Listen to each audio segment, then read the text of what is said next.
I am really excited about some stories I want to share with you tonight about this place right here that we're at. I think is just so special, and it helps tell some of the stories that I like telling all the time anyway. And so I just know I'm going to get carried away, and I'm probably not going to get to all these slides, but I couldn't bear pulling any of them out, so I left them in there, and we're gonna try to go. I told her to keep that introduction short because part of what I want to do is give you some context to me and why I'm so passionate about this stuff and get so excited about it. It goes back to being a young man, and this was in the late 90s. The article is from 2001, but my wife, myself, she wasn't my wife at the time, but 3 friends, we all pooled our money together and bought a canoe rental business on the Watershed River, just north of the state line up in Niles, Michigan. And part of the reason that we bought that business is that we fell in love with canoeing and getting outside. And I guess what I want to call out, and I can't help but think about the connection of the wild in wild ones, and what inspired me to spend so much time on the water is that when you think about it, so I guess I'll just give you the story. Was I fell in love with nature early on. My dad would take us hiking, go to state parks in Indiana, go up north in Michigan. And what I realized is I was always traveling to go find wild places. We were going far. We just don't have big chunks of public land where you're going to go and backpack here in our little Michiana region. And so I found myself traveling to southern Indiana, traveling to northern Michigan to go find places where I could do these extended trips. This really desire to be out in nature in wild places, and didn't really think there were any here. I mean, I can go for a hike or go for a walk, sure. But I couldn't spend extended amounts of time out in the wild. And it was through canoeing that I realized there were some really wild places around here. All you needed was a boat and a place to put it on the water. And you could go, and it's public. It doesn't belong to anyone. And you could go get on any little stream, and even though there may be agricultural fields or residential developments nearby, that sort of immediate land area next to the river was wild still. And so it was like, oh, this is the place to find that wilderness that I was looking for right here in my backyard. So that's kind of really what attracted me to it. And I made some connections early on that I think are important for giving context to this talk. And there was, I mentioned that the rental business was on the Watershed River.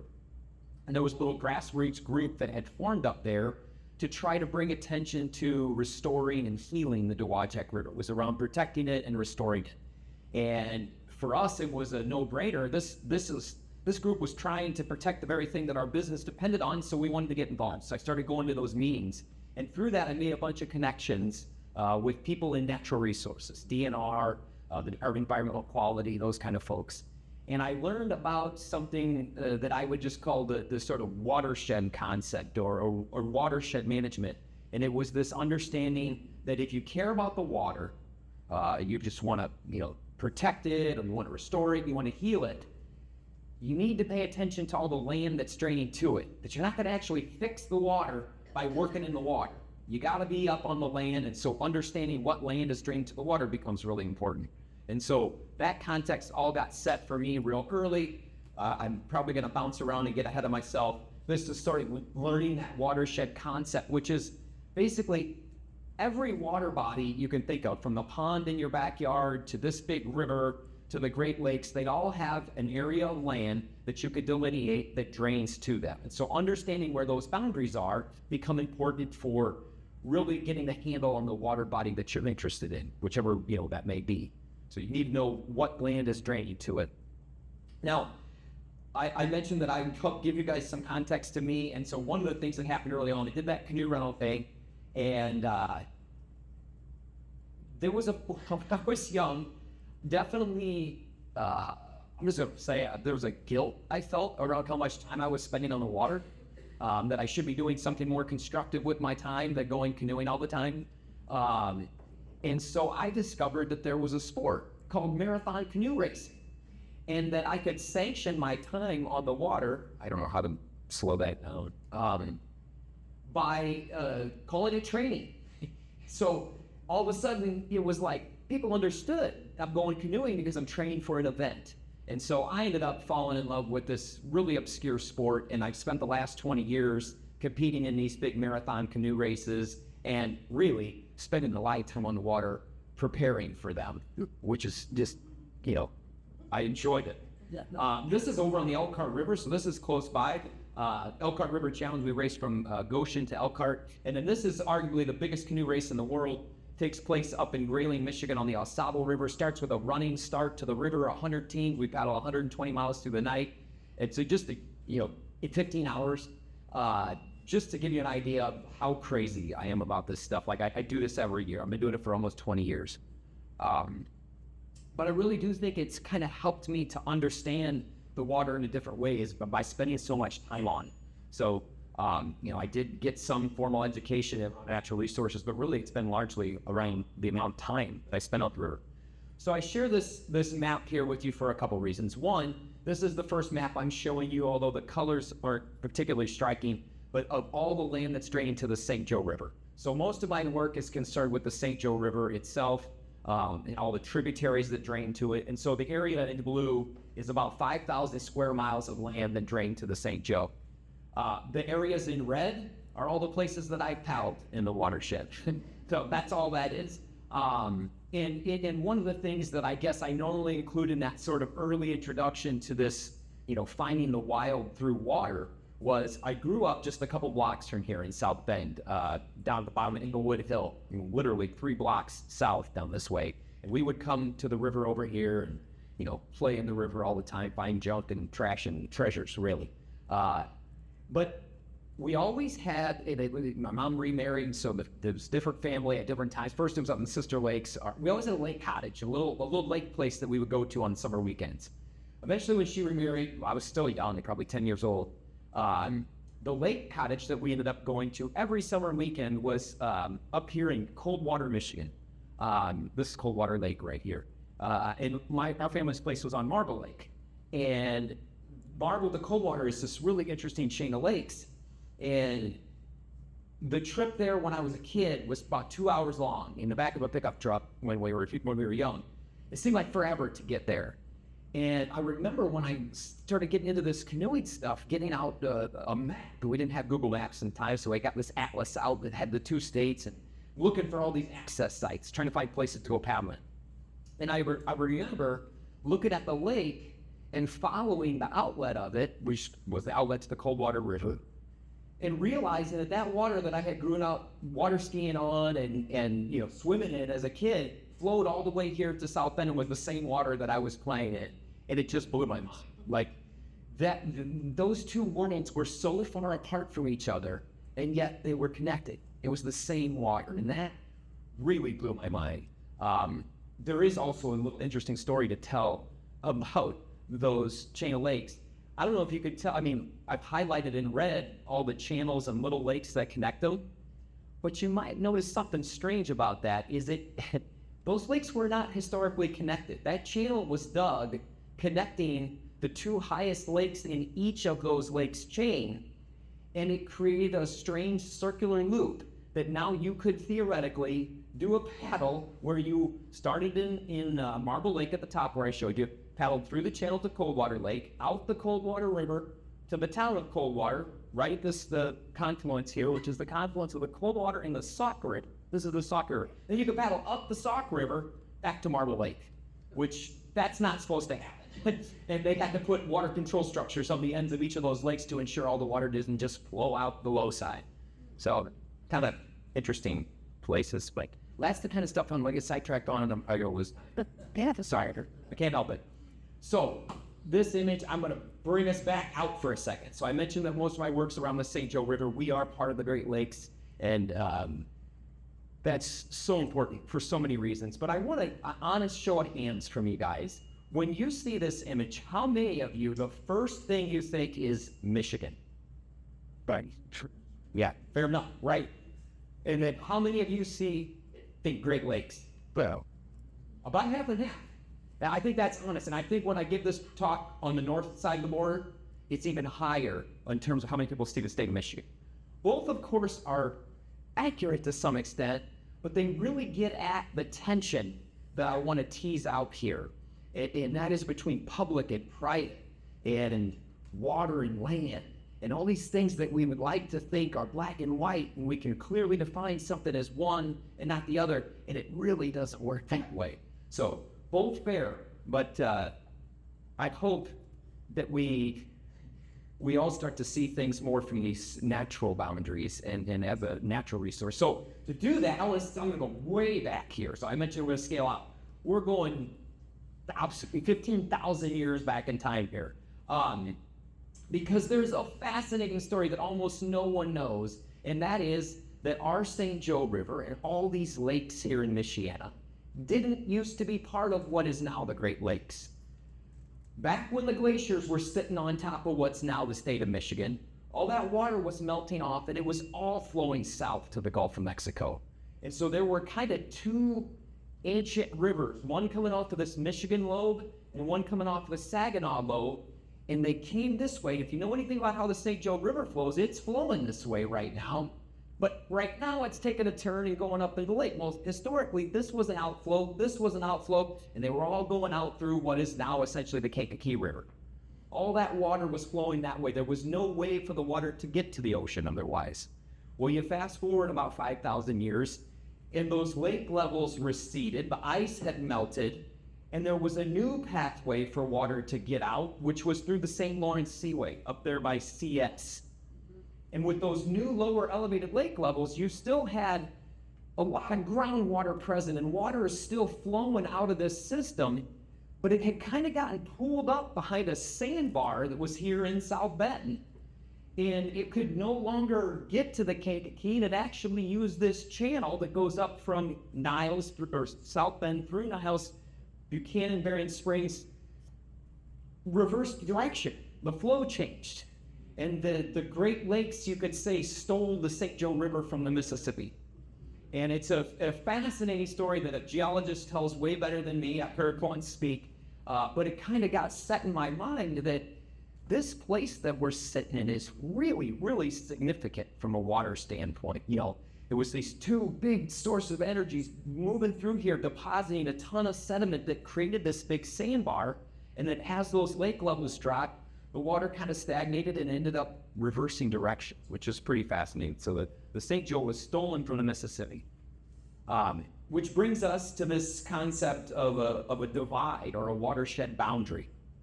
So how many folks have seen one of these signs? These are both from our area here. Well, I'm here to tell you they're both wrong. Okay? I promise they are both wrong.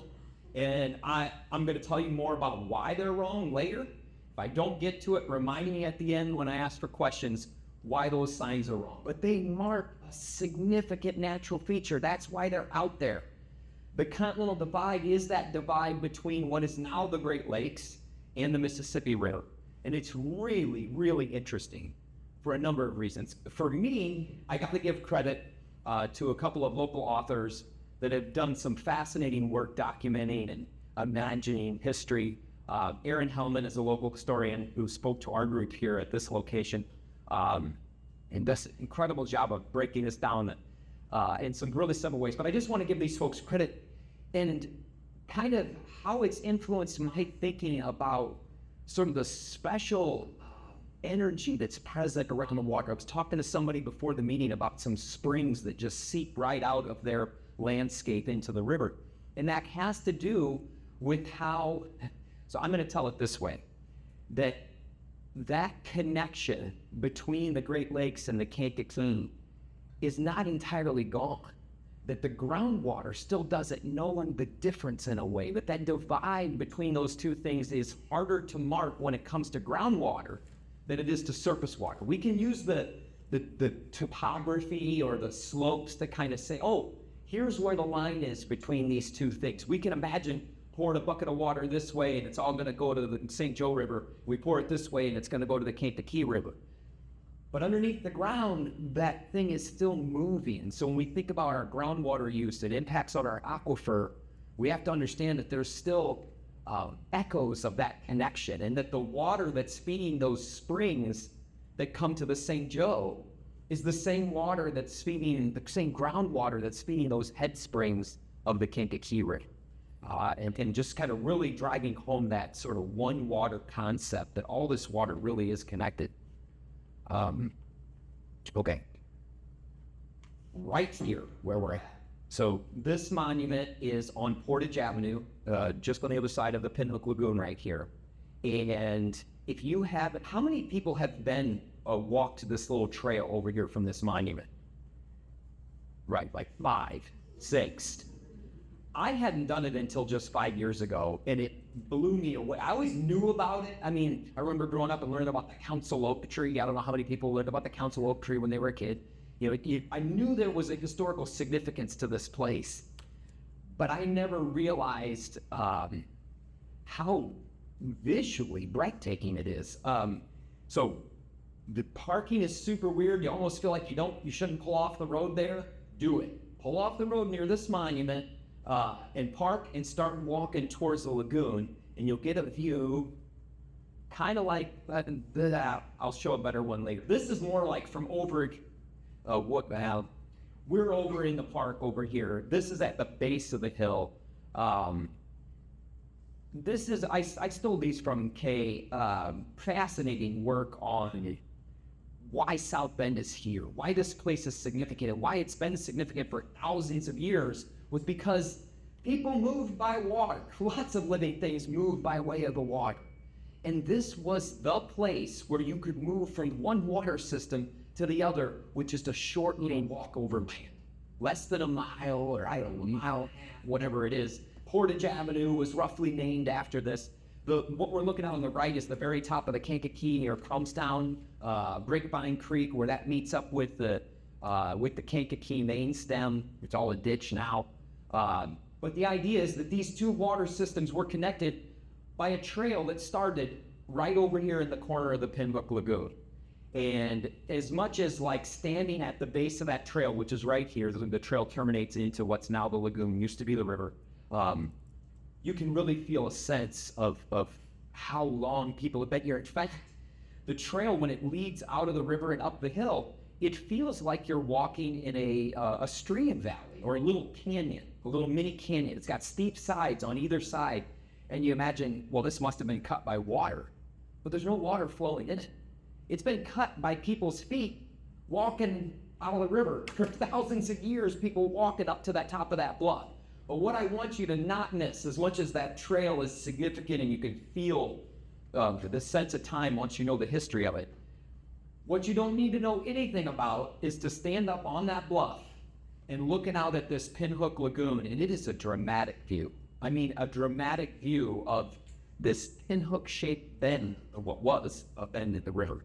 And so when we think about the significance of the Continental Divide and our location with the portage right here, it really speaks to how special our place is on a, I would say, on something else. Really, like this whole continent of North America, we're at a spot that's significant. Okay, I'm gonna pull back again, and I want to talk to you about this sort of watershed management stuff that I do for work and that I learned about early on, and this connection of land and water. And this is a picture of a rainfall simulator that, through the work that I do with conservation districts, we use this with farmers a lot of times. And what you're looking at there are 5 different trays, each having the same soil type, but with different vegetation regimes on it. So, you know, one would be conventional tillage, where nothing is left on the surface. One might be called mulch till, where they leave a little bit of stubble or leave what they call the trash after the year's harvest on top. One of them's got cover crops, and then one of them would be a field they're trying to mimic a field that was fallow, where you still have a lot closer to a native landscape, still a ways from it. But then you throw the same amount of water at each of those 5 trays, and you get dramatically different results. And you can see in the buckets hanging in front of it what changes in the way of runoff. And for people like me who are super interested in water and water quality, that becomes real interesting. And we're like, oh man, we need everybody to do that thing on the right. This is what we need for the water. It's really great. But we need to understand how many of these landowners and the people that they are managing this land for agriculture, and if they're not a hunter, or that landowner isn't a hunter or a fisher person or a water lover themselves, that message might not resonate with them. You know, that might not really speak to them. But what often does is They do a big reveal and they remove that white panel that's hanging behind those buckets. And there's 5 of the same size buckets that are what water has infiltrated in through the soil. And it's just the opposite results, not in terms of color, but in terms of quantity. And what you find is under this bucket that has almost no water in it here in the front, it's full of water in the back. And that's all water that's available to their crop that can help improve resilience and help improve crop production. And so thinking about this in different frames, depending on what your interests are and what speaks to you, is really something that I try to keep in mind with my work. And I think the image just is striking in terms of understanding how land cover, and this is just really kind of within one narrow band of land use, which is agriculture. When you start talking about the difference between what runs off a parking lot and what runs off a wood lot, dramatically different, even more different. So that's kind of at the heart of this watershed management concept. So we talk, it's about land use or land cover more specifically. And this is looking at that same watershed broken down into really 4 simple categories. It's got the water on there too, but 4 land use categories. And I remember I've been doing this stuff for almost 20 years, and I built a land cover map early on, and I've been using it in my presentations for a long time. I want to say the vintage of, this is not my original map, but my original map was same categories, and I want to say it was from the early 2000s. This one's actually from the mid 90s. But I was watching a presentation at the Isaac Walton League recently that Dr. Jen Tank gave from Notre Dame. She runs a stream ecology lab, does a bunch of work on Jude Creek. And she showed this slide from the mid 90s, and then she updated it with the current one. And it just blew my mind. She went from the 90s to the 2018, don't say 2020, 2018, I'm gonna do immersive. From the 90s to 2018. I had been using the same map for 15 years thinking, it's land use, it doesn't change. I mean, I know how important land use was in determining the water, but it's not, it's mostly static in a lifetime. It's over hundreds of years. Sorry, excited. It's over hundreds of years that it makes a difference. No, it's like tens of years that make a dramatic difference. So, you can imagine that when we see that kind of change, that rate of change in the land, we're going to see a change in the water. And I want you to think about it in 3 different ways. They all matter. They're all important to different groups. Some are important to all of us. But the first one is in terms of water quality. Like what is contained in that runoff. So as we're making it harder and more impervious, less alive, we're less diverse, less wild, we're getting pollutants and we're picking up things in the runoff that degrade water quality. So that's one thing that's going to change dramatically as we change land use and land cover.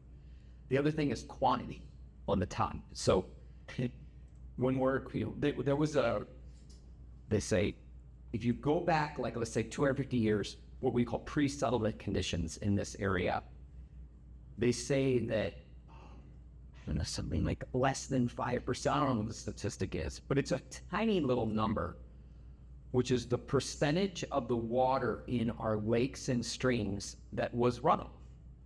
Essentially, our lakes and streams were surface expressions of groundwater. It was the groundwater at the surface. And the St. Joe system is a very heavily groundwater driven system. So relative to other rivers in Indiana, we still are largely groundwater driven. And you know that when we're in a prolonged drought, we haven't had rain for 2 weeks, 3 weeks, and there's still water flowing through the river. It's not like the river depends on rainfall in the last couple of weeks to keep flowing. Other river systems are not like that. Ours truly is still an expression of groundwater. It's just that now we see it going up and down in a way that it never would have gone up and down. Like the difference in what's called the stage or the height of the river pre-settlement would have varied by inches over the year. It's more of a function of long-term weather patterns. And that's how the river fluctuates dramatically as a result of short-term weather patterns. So land use is a big part of that. The third thing is water quantity, but below the surface. So when we change what's going on the top, and we are essentially shunting, we're pushing more water towards the river, towards the Great Lakes. That is water that is not being captured in our aquifer. It's essentially water that we're using out of our system, right? And so when we think about new uses of groundwater, whether it be irrigation, data centers, all the kinds of things that are bringing up issues around, hey, do we have enough water? We may. We may be sitting on top of this. We're sitting on top of the largest freshwater supply in the world. Not just that we're next to it in the form of the Great Lakes, but that our aquifer is one of the most abundant in the world. Maybe. But the amount of recharge that we're giving to the aquifer is not the same as what built it. So keeping that in mind, I think, is important. It's okay. Oh, and this one is a cook. When we talk about land use change, I have to show this one.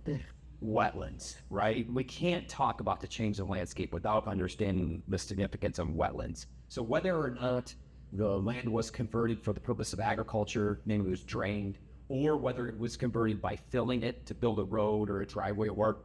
I live in the historic Edgewater neighborhood, downtown South Bend, and that bend of the river is just a landfill. I mean, it's an original place to put the trash, but then we capped it off, and now we got a neighborhood there. Not a wetland anymore, and it was. So we lose wetlands in lots of different ways through drainage and filling. But the point is we lost a lot. Everywhere you see on this map that is red is what was a wetland 250 years ago. And what is green on that map is what we have left in the way of wetlands. And so in the St. Joe watershed as a whole, we've lost somewhere about 53% of our wetlands. But that loss has not taken place uniformly. You can see a lot more green on the Michigan side of the line than on the Indiana side of the line. Indiana side is closer to 85% wetland loss. I do think it's important to sort of point out one things we talked about at our Friends of the St. Joe meeting was, as sad as this is for all of us who love the water and care about the water, we think, and we know, I guess that's the thing I'm not even saying. I think everybody knows that wetlands are important for frogs and turtles and bugs and wildlife, but how important they are for filtering the water, for removing pollutants and storing sediment, doing all these water storage. I mean, all these functions that you don't have to care about nature or wildlife to be concerned about what the wetlands are doing for us from an infrastructure standpoint, just maintain our water system. But I would be remiss if I didn't point out that as tragic as our 53% wetland loss statistic is here in the St. Joe, if you look to the east over in Ohio, our sister watershed is the Maumee River. It's the largest watershed in all the Great Lakes. It drains to Lake Erie through Toledo. Okay, Maumee River watershed sits over here. Over here to our west is the Kankakee River watershed. The Maumee has lost 95% of its wetlands, and the Kankakee has lost 89%. So, relative to our neighbors, we're doing pretty good. And you can see it in the terms of the stability of our river, how wild our river is still relative to either one of those two systems. So I'm going to pick on somebody who I know, not personally say I know, but I've certainly had some talks with him. Senator Chris Garden, I mean, some of you who've been paying attention to this kind of stuff for a few years know that there was some major changes to Indiana's wetland laws, and these were not changes for the good. Our wetland laws were dramatically rolled back about 2 years ago, so I'm trying to see if they couldn't. It doesn't help. Okay. A little bit. Well, okay, can we sit down? It's a little. Sit down, figure out how to do that. Oh, you do it there. Perfect. Thanks, Danielle. I could probably speak loud enough to cover this. I think that'd be good. Really, Danielle. So when we did our sound check, we had these apples. Yeah, that's probably part of it. You're right. All right, thank you. That's better. I just want to point out that I think you all can figure it. This quote really speaks to something, right? Where does that water go? What land that doesn't need to be wet, doesn't have to be wet. Fair enough, like we can engineer the water out of the land, but where does it go? And where isn't it that we might want? That's what I'm trying to point out here. Maybe it doesn't have to be wet, but there are consequences to it not being wet. All right. changing gears on you, and I've got maybe 20 minutes if I'm lucky. To thinking about, so I mentioned that one of the things that really hit me was understanding that the land is what determines the condition of the water. That if you care about the water, you got to look at the land. Well, the other thing that I want to drive into, probably the most important thing, is that the land is governed by, decisions are made by people. That this comes down to the lines that we're drawing. And so the first level that we're going to start at, this is the area that's colored at all, is the Great Lakes watershed. So this is all the land that drains to the Great Lakes.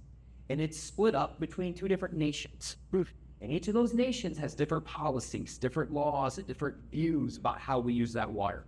And I would argue that we're fortunate here in the Great Lakes that there was at least a recognition by these two nations that we do need to work together and have some basic outline of how we're going to use this water.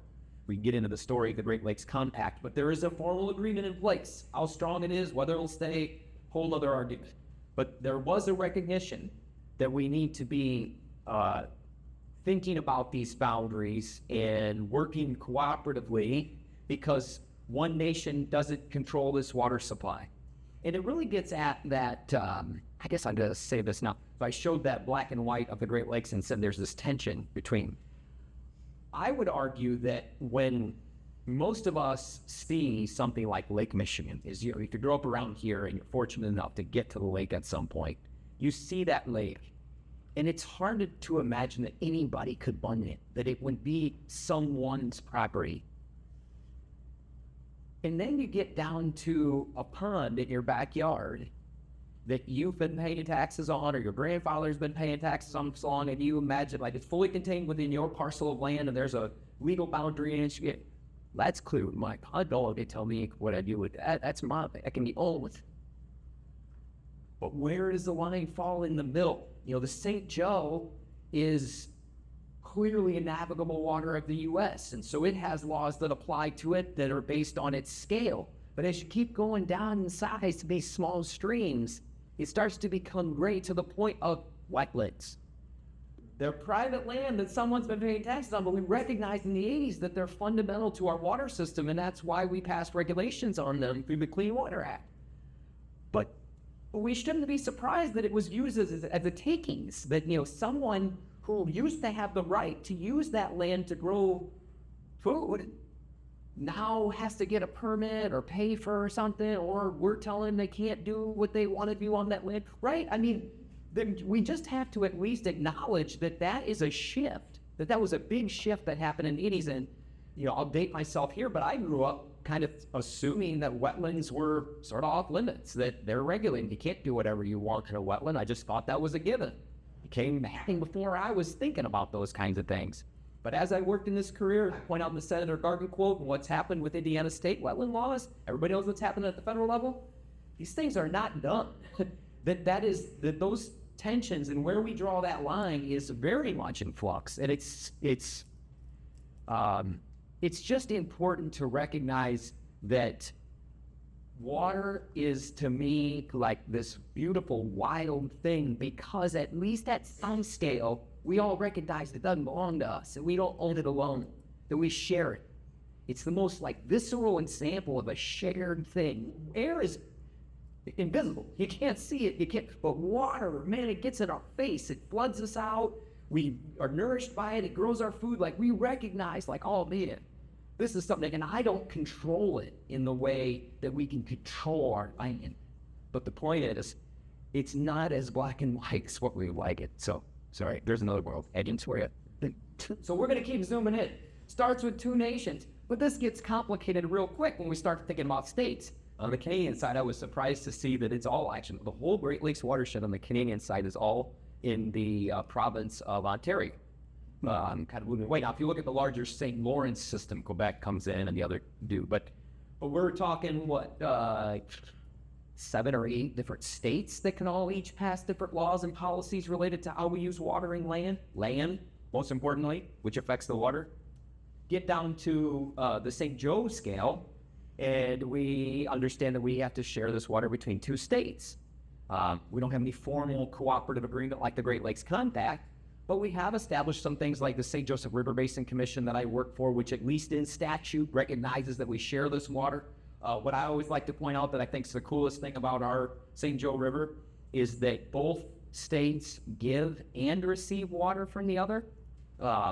It's not the typical uphill, downhill kind of deal where Indiana can say, hey, we just give you the water. I'm sorry if you don't like it, too much of it, or it's got stuff in it.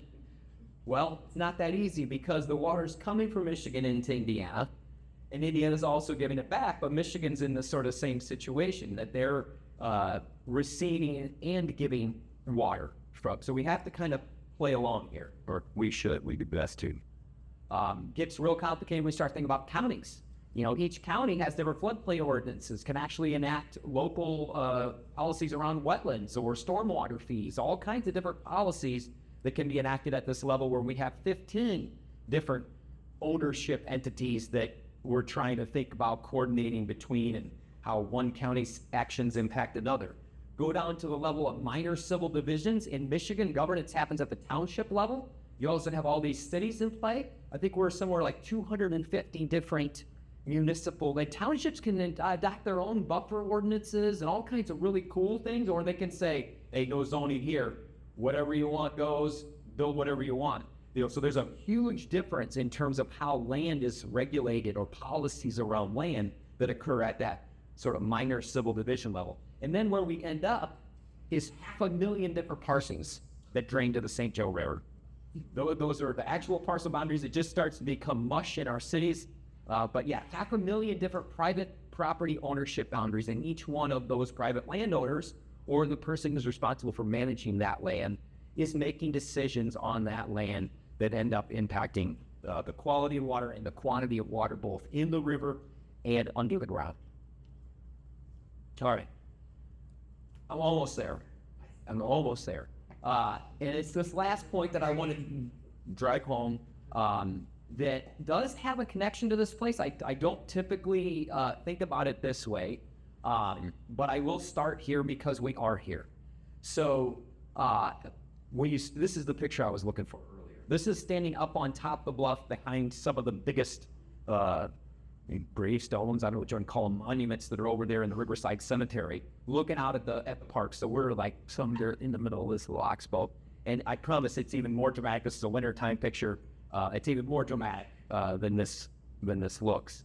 But when you think about this pinhook, this huge bend in the river, and its sort of significance historically, and you can see it on a map, it's a great example of our efforts to sort of contain the river and manage it and get the wiggles out of it is in what we ended up doing here. I'm going to show a couple of those historic photos I stole from forgot about this one.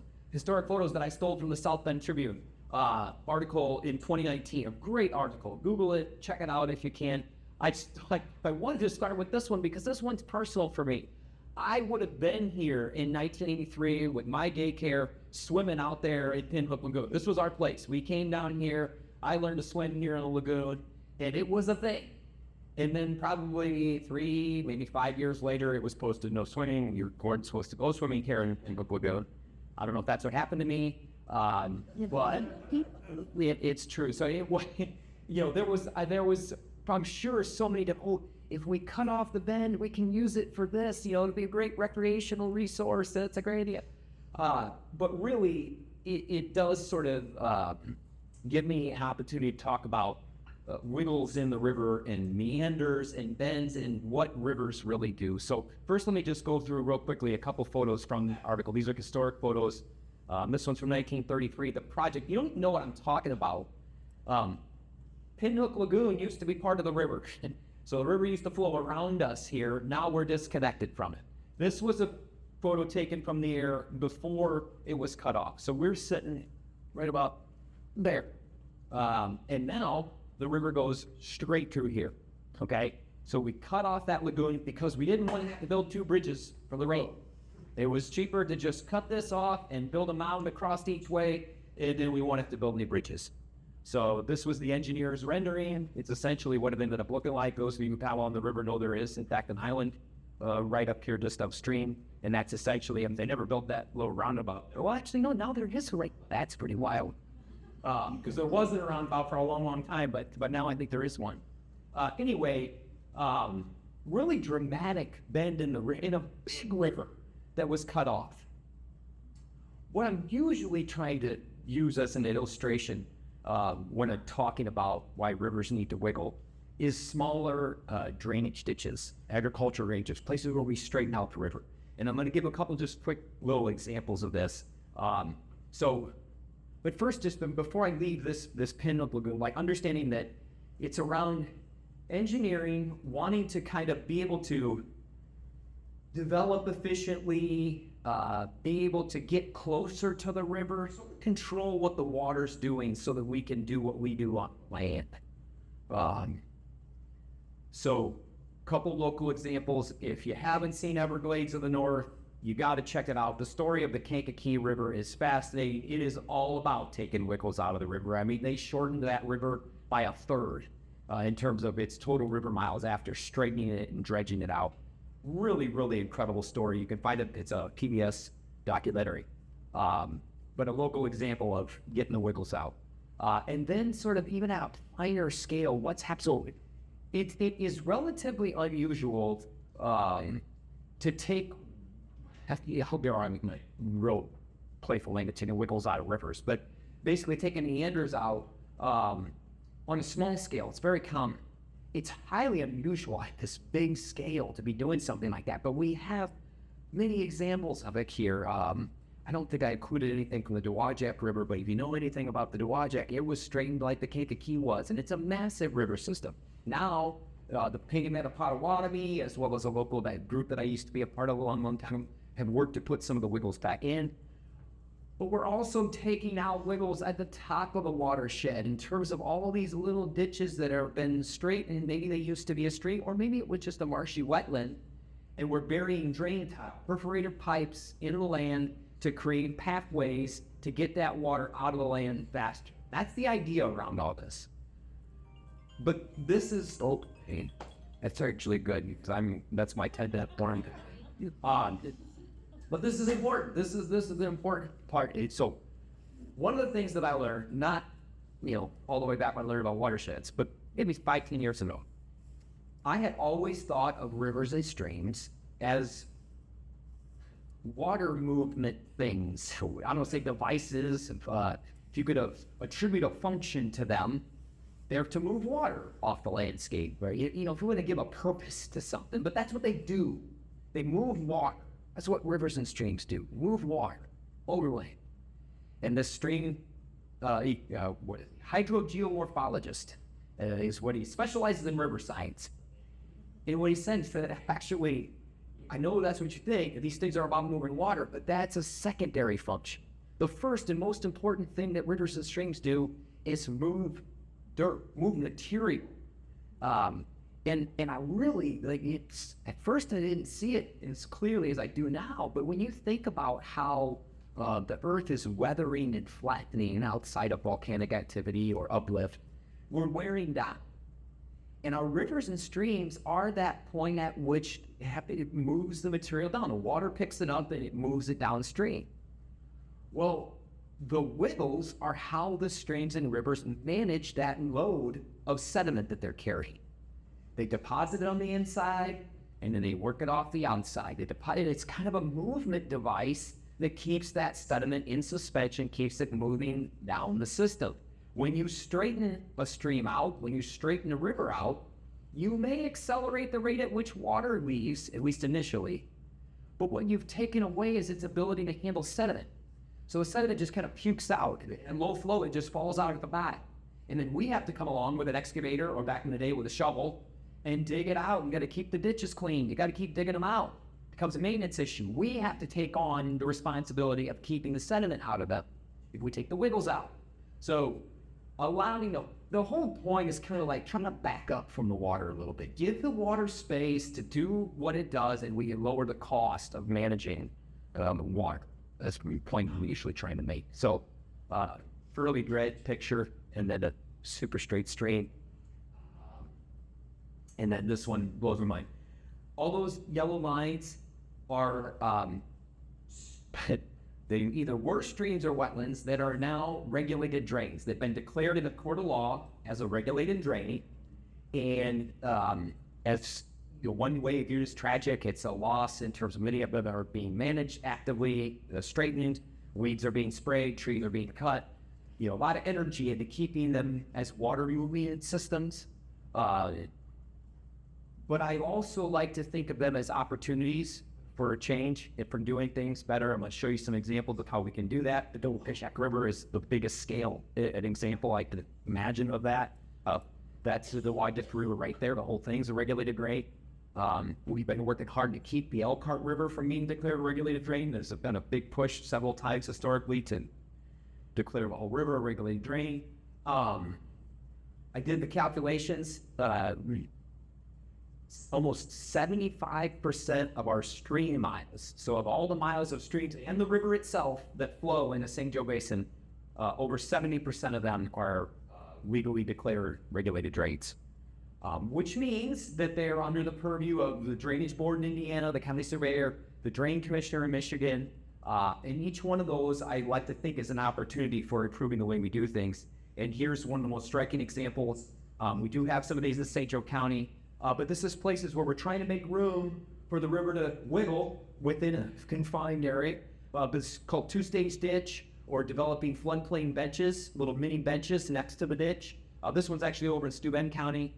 But what we find is that if you kind of build the channel to be at a low flow size, and you create these benches where the stream actually does need to come up, it can come out on the floodplain and activate those floodplains. It can keep sediment moving at low flow. It doesn't puke out and fall, and not to clean it as often. So they found real savings in terms of maintenance costs, as well as huge water quality and water quantity benefits. Not necessarily all the way back to what it used to be, but certainly a better result. And if we can show cost savings, then we can get some traction to people beyond those of us that are just water lovers. So there are some better ways to do it. Thanks, opportunities. And now I'm pretty much there. This is just this idea that it comes down to all this. You can kind of see the different properties, different management scenarios, and each one of those has a different person. And that's what it really comes down to, is each of us and who owns that parcel, who's that county surveyor, who's the drain, who's the county, whether it's down at that scale of a parcel or at the level of, municipal boundaries. There are these management units that have human beings associated with them, and the more we can connect and educate, I don't like that word necessarily, but understand. I think that's really what it comes down to, understanding what motivates you and where we might have some alignment. I know I care about the water, but maybe you care about your meal on your farm, or you care about flood prevention. So really understanding each other. And recognizing that there's a whole lot of us in this game. Last thing's just a few things we can all do as individuals. Well, the last one is not exactly as individual, but there is an individual who can do it. This is an example of a rain garden. We can do native plantings on our property to increase the sponginess, to increase how much water we're essentially harvesting on our property. If you happen to be a farmer or somebody with agriculture, you can change management practices to increase the amount of biology, the amount of soil carbon, all helps to sequester water, reduce runoff, all that kind of great stuff. Our conservation districts are actively working on that with landowners.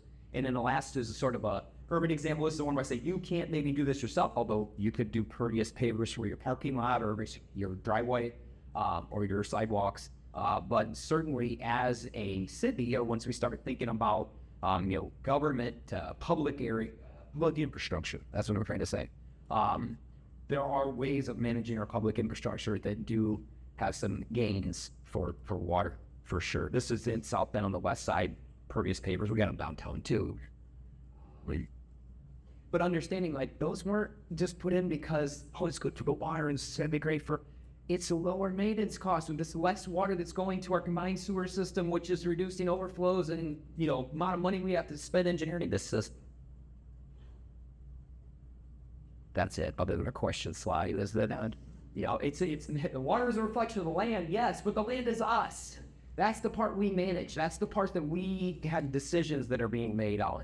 And so in the end, water is a reflection of us. And that's, I think, the thing that really clicked for me early on was like, wow, this is, that the water is sort of an expression of the people on this land that's drained to it. So with that, questions? I didn't.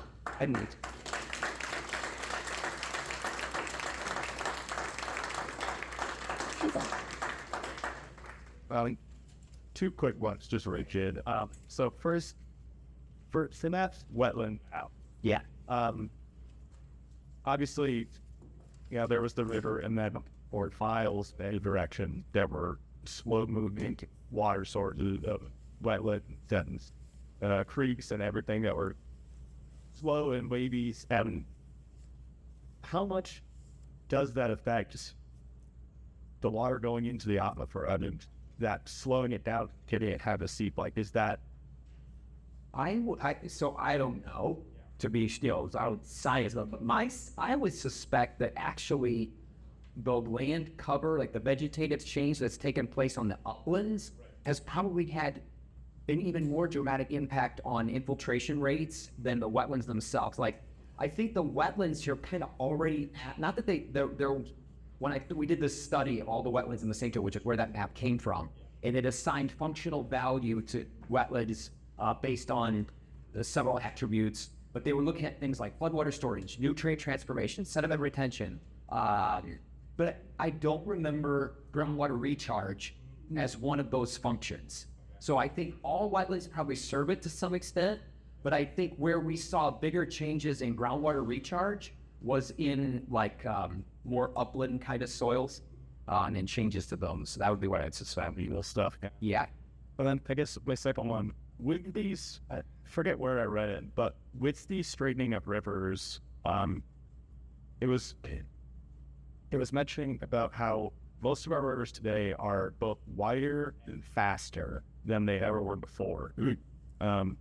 And I know the St. Joe is not as heavily impacted as many others, but I saw an aerial map from, it was as early as the 20s, I think, and St. Joe was significantly narrower.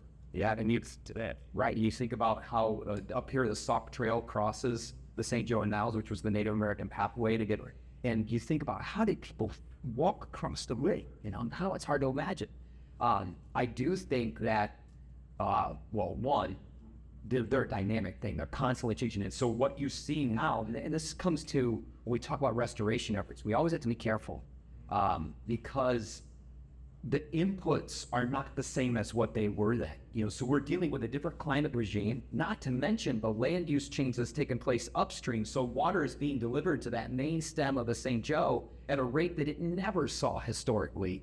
And so the river is trying to accommodate. They said that the hydrogeomorphologist guy, like he was saying, he's got a formula. This comes down in that. Like they can tell you based on the geology and the drainage area and the slopes, they could predict how many wiggles there should be in the river. But as soon as you change the input, it'll change all that math. So like it's a complicated formula, but then it's almost formulaic in terms of how you could predict what kind of room is needed for the river. And that's the sad thing is, based on climate changes, based on land use changes, we probably need more room for the rivers and streams than we used to.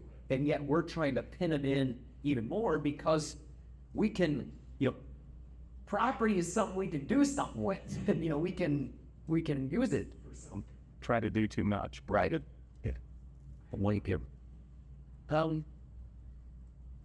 Back when they were putting the new US 41 in, and we're talking about taking out wetlands and then creating new wetlands someplace else. Is it really possible to create wetlands, man-made wetlands that do what NESCO wants to? The last part you said, where you qualified with it, do the same thing was that natural ones do. I would say that's where it falls apart a little bit. Constructed wetlands that have been shown to not be nearly as capable of doing the same functions that the natural ones would have done. But I think the bigger concern, and they constructed wetlands have become a little bit less of the I want to say option. No, like the rates, like the mitigation rate isn't as good for them because we recognize they aren't as good at doing the very thing. So it used to be like in Ohio, it can travel through Ohio. Every little interchange has these ponds where they would dig spoils to make the ramps to get onto the and they would call that pond a wetland for mitigation purposes. We know full well that pond is not serving the function of what the wetland was taking. So that, I think that there was a pullback from allowing some of these constructed wetlands to count as mitigation. Where I've seen more energy now is around the location of where the mitigation done. Is that typically now it can be done as far away as 150 miles if it's still in the same, gets jargony here, but like 8-digit hydrologic unit code. So basically, if it's anywhere in the St. Joe, that counts. Yeah, but if you took out a wetland in 2-Day Creek and you're replacing it with restoring, because I guess that's what I wanted to contrast. Most of the mitigation are pushing towards restoration rather than constructing new ones. So it would be taking a land that used to be a wetland and restoring it. And they have shown that wetland restoration, you can reclaim most of all of the same functions that it used to serve. So we're usually trying to, have mitigation be in the form of restoration, but we want it close to where the impact was done, and that's where up here in the St. Joe, the DNR is having a lot of trouble finding restoration sites. Like the land's too valuable. People don't want to, sell it for the purpose of wetland restoration. So that's trouble. I went the very back first, sorry. You talked about the giant sand barrier Yeah. that course in the river. Yeah. Wasn't there some earthquake activity that attributed to that as well? I never heard that, so I heard something about that.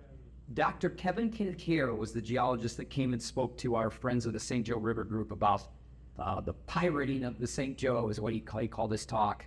And he mostly attributed to glacial activity. I didn't hear anything about earthquake. Just in front of you. Oh, yes. That was the left field, but some of the larger metro cities have started to develop policies welcoming back beavers into their watershed and stuff.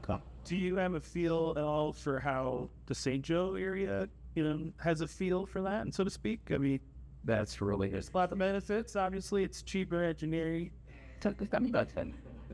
Yeah.